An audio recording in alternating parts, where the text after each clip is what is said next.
Welcome to our new episode of the First Friday Showcase.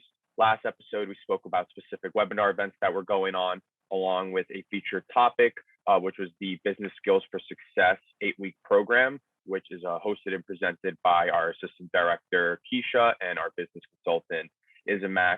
During this episode, we'll be speaking about other events or webinars that are going on this month, along with a new featured topic and consultant, which this month it will be a discussion based on financial projections with our other business consultant, Mark Rentschler, who's also a finance specialist. So, some of the events coming up this month, we have the first step to starting your business. This event we have going on almost every month. Every episode we're mentioning it because it's a popular event and it's something that we consistently have going on. The next one will be Tuesday, August 24th from 1 to 2 p.m. And as always, this will be co-presented by the SBA and the Penn State Legal Clinic. And just like the last episode, the last webinar that took place last month, this is for business startups who are essentially in the early stages. And some of the topics covered are entities, legal, financing, and free resources essentially that are available to businesses that are just starting out. The next event we have going on is Understanding Your Financial Statements, which will be going on Tuesday, August 31st from 1 to 2 p.m. And this will be presented by Neil Macadia, who is actually a consultant from a global Cultiva. And essentially, this webinar will help you understand and utilize your financial statements and how to specifically use them as a management tool while you're starting out your business. So on to our KUSBDC feature. As I mentioned earlier, it's going to be about a discussion on financial projections, specifically for startups who are starting out or businesses that are still in the early stages. And this discussion will be with our business consultant, Mark Rentschler, who is a finance specialist. So on the Zoom call, we have Mark. Hi, Mark. How are you doing? Good, Matthew. Thank you very much for the introduction. Sure, no problem. So, as I've been mentioning to our listeners, we brought you on to have this discussion because we think it's really important for businesses who are starting out to be financially educated on what they should know and what they should be doing throughout the first steps of their business. So the first question I have about financial projections is, why do you need them, or why do you think they are important for small businesses or startups specifically? Yes. Well, thank you for the question, and thank you for the opportunity to be on the First Friday podcast to share some information. Financial projections are extremely important for a number of reasons. The one reason that everybody would most likely be aware of is you needed to apply for financing. If you're looking to start a business or your early stages and you're looking to apply for a loan to acquire a facility, get your business started, to get everything going, one of the critical elements of a loan application package are financial projections and underlying assumptions. What lenders are really looking for in financial projections is they want to see that the borrower is generating sufficient cash flow to service the debt that's being requested. While lenders want all the collateral in the world they can possibly get, and they're required under the Small Business Administration 7A loan guarantee program, the borrowers are required to provide any and all available collateral. Lenders never want to be in a position where they have to get repaid from collateral. They want to get repaid out of cash flow. While they want all the collateral in the world, the last thing they want to have to do is take your collateral to get repaid. That's where cash flow is really important, and that's demonstrated by developing financial projections, by projecting out, revenues and expenses, and seeing that there's sufficient cash flow to service the debt. Right. Just to follow up on what you said, and to make sure I'm understanding correctly for our listeners to know, is essentially, lenders would like to know how much money you make, specifically, with the cash flow of the business. Those are the two main reasons why it's important, because you have to evaluate profitability specifically, and like I just mentioned, the cash flow of the business. Correct. Absolutely correct. In saying in banking, the saying is cash is king. It Right. all boils down to cash flow, and that's demonstrated by developing financial projections. Another need for financial projections is for a person to evaluate the profitability and cash flow of their proposed business. It's not just for a lender, especially if you're in the early stages of looking at getting a business started. It's really Right. important to project out your revenues and expenses to say, okay, what kind of cash flow can I generate? What kind of profitability is there? And is it really worth my time and effort to do this? Right. Because just to add something and tell me if if I'm wrong, but to follow up when evaluating that profitability, it can show you if you can even afford. Like if you were to get a loan from the bank, you can have some kind of hint or pre-knowledge of knowing, would I be able to afford a loan with the profit that's coming in. Absolutely. Yeah, because and the And we'll bank talk wants to about that a know. little. No, I'm sorry. Go ahead, Zach. Like the bank probably wants to know if you can even pay them back, or if they're just going to be Right. giving out money. Absolutely. There are a whole bunch of different financial ratios, but the one that's most important to lenders is called the debt coverage ratio. And basically, the debt coverage ratio is the cash flow available for debt service divided by the debt service. And what most lenders want to see is a minimum of a 1.2 or a 1.25 to 1 debt coverage ratio. Just to use round numbers, if your debt service is $1,000 a month, a lender wants to see that you're generating at least $1,200 a month in cash flow in order to service that debt. Okay.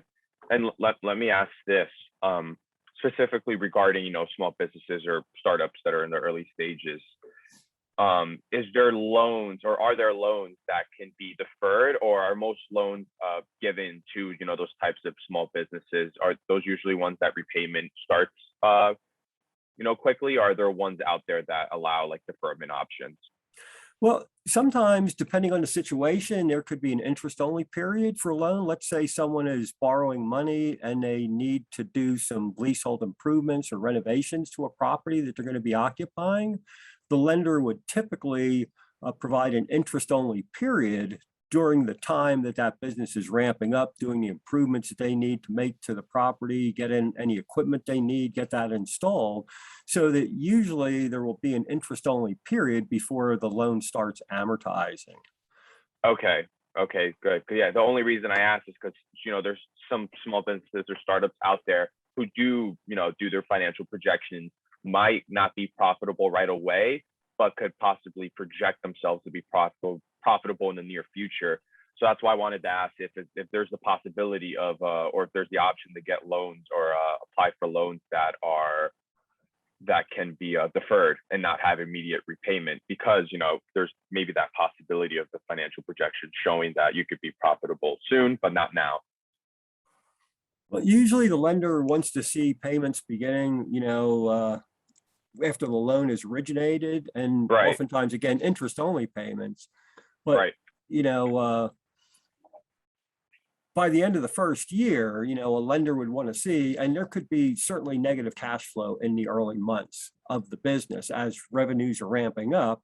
And one of the things that can be done to try to address that situation is to build in some working capital, either permanent working capital as part of the loan request, or a working capital line of credit to help that business survive that early time when there's a negative cash flow. And we'll Right. get into that a little bit later when we talk about our financial model template that we use and share with our clients to developing our projections, because it's a very nice tool, because it will automatically calculate how much an additional line of credit is needed in order to maintain a certain cash balance.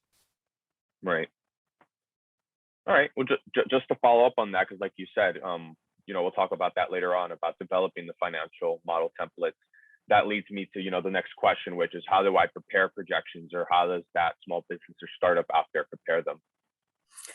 The way that a startup or an early stage business would develop projections is we would suggest that they use our financial model template. It's an Excel spreadsheet that is very easy to use. And one of the tools that can be used to help develop the numbers in those projections are industry data.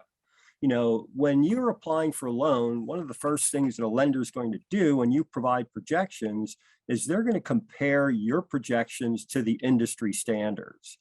And that's part of the things that we can do at the SBDC is we can get market research for our clients and we can get financial benchmark data, which basically, one of the things that I like is they will show a common size income statement where it will show you what percentage of revenues your various expense categories are. Because again, a lender is going to compare your numbers to the industry numbers. And if the industry standard is a gross profit margin of 50%, but you're saying your gross profit margin is 80%, that would raise a question in the eyes of the lender and saying, well, why is your gross profit margin so much better than what the industry margin is?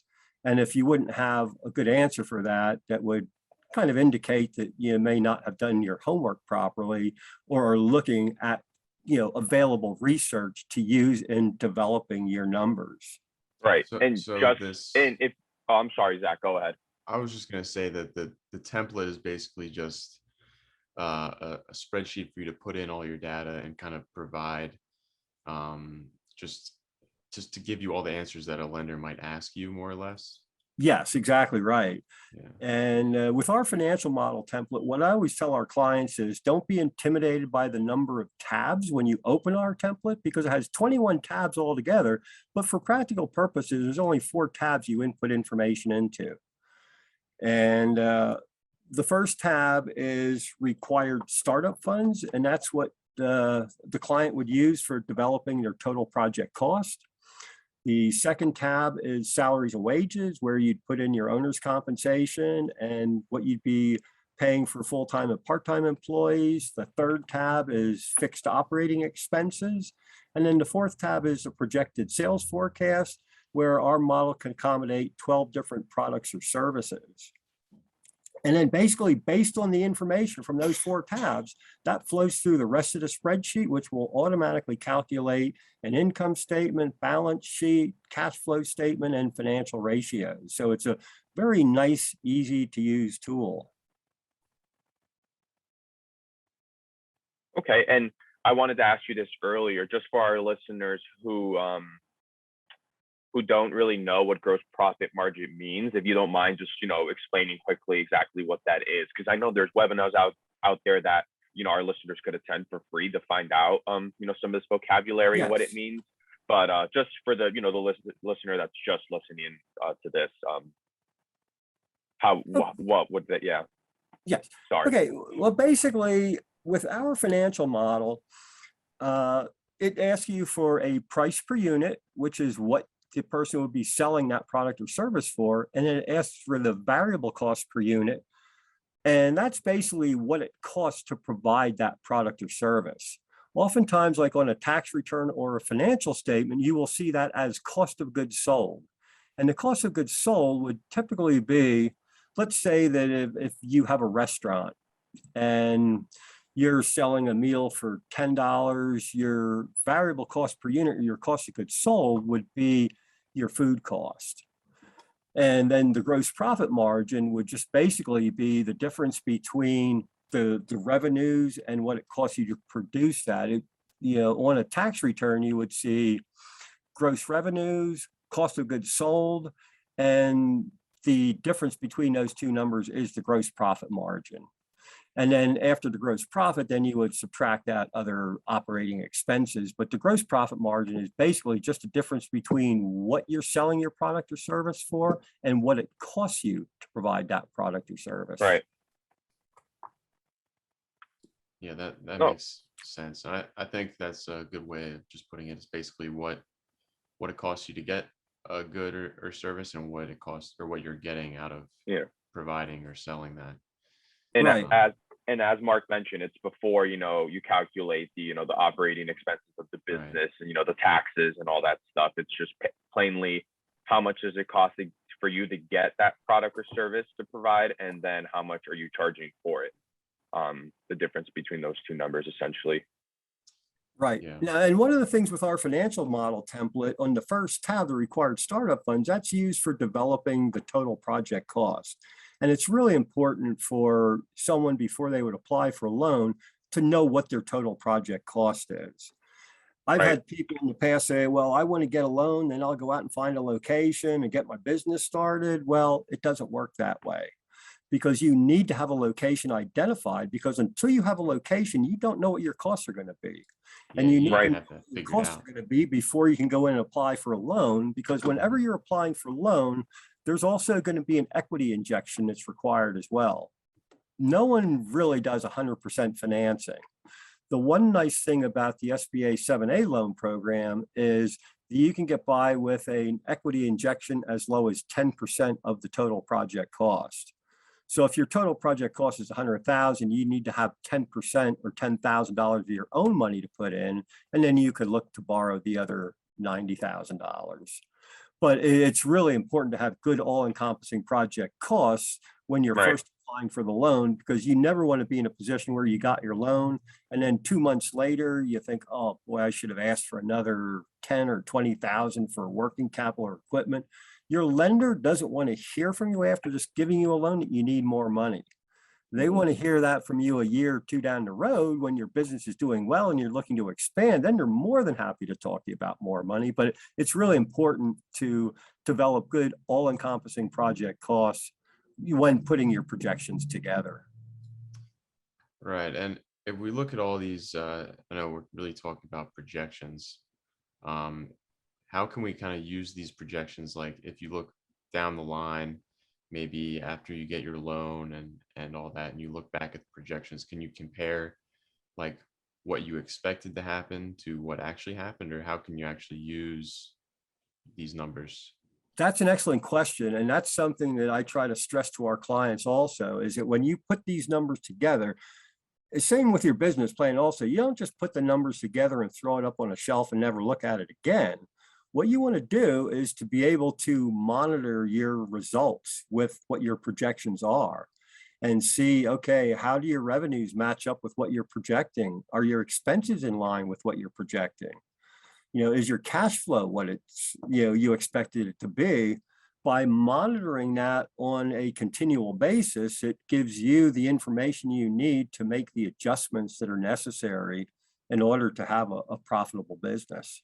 Yeah, you can almost use it as like instant feedback if you Exactly constantly right. look. And what's gratifying is, I have one particular client, they opened up one location for their business, and they contacted me recently about opening another location for their business. And they were basically telling me that at the end of the first year, they were already hitting their numbers for their projections by the third year. Because basically when we do our projections, we do them out on a 3-year basis. And lenders typically want to see month by month, revenues and expenses. And that's exactly the way our financial model is set up. And then we project out for 3 years. So it was nice to know that they were looking at their projections and realized that, boy, we're at year 3 already, and we're just, a little past the first year. And that then encouraged them to look at another location to help meet the demand for their services.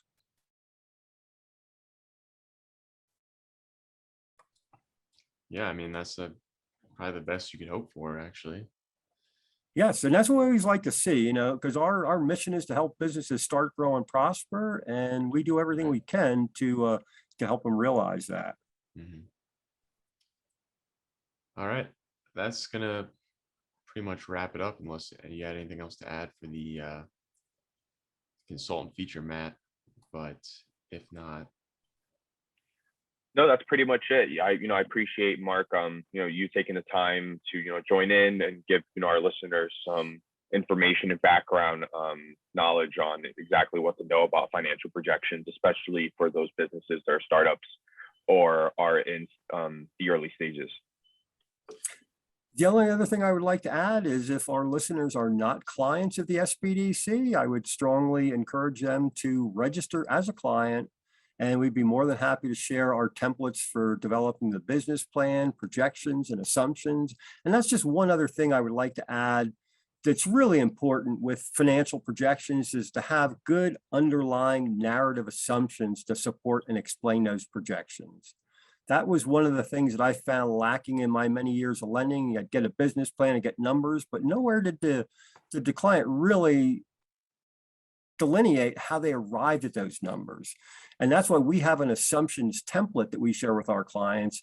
And that way, the client can really detail how they arrived at those numbers, because the easier it is for the loan officer and the underwriter to understand how the client came up with those numbers, the easier it is for them to get comfortable with those numbers and say, yes, we would love to give you a loan. Right. Yeah. Just to kind of add on to that, I know you wrapped it up, but it makes you seem seems like you know what you're doing, right? If you're able to answer questions, or anything that's thrown at you, you have a reasoning or a way to back it up, right? Absolutely. If you're going to a lender. I couldn't agree with that more. One of the worst things you can say to a lender, if a lender says, how much money do you need? Probably the worst thing you could possibly say is, as much as I can get, or I don't know, or as much as I can get. That tells them you really haven't done your homework, and you really need to go back and look at the numbers, develop them, and know what you need and know what you're asking for. So great question. Awesome. So yeah, we'll wrap that section up, and I'm just going to briefly talk about the consultant corner feature that we do with the PA SBDC. Last month, July, we had Richard Hoover, who is an IUP consultant, and he actually graduated from IUP and has been with the SBDC since 2011. He assists clients in branding and improving their digital presence with digital marketing and things like that. Next consultant corner will feature, actually this month's consultant corner will feature a Kutztown consultant, and that will be coming out in the next week or so. So stay tuned for that. Subscribe to the newsletters, and you'll get that in your email.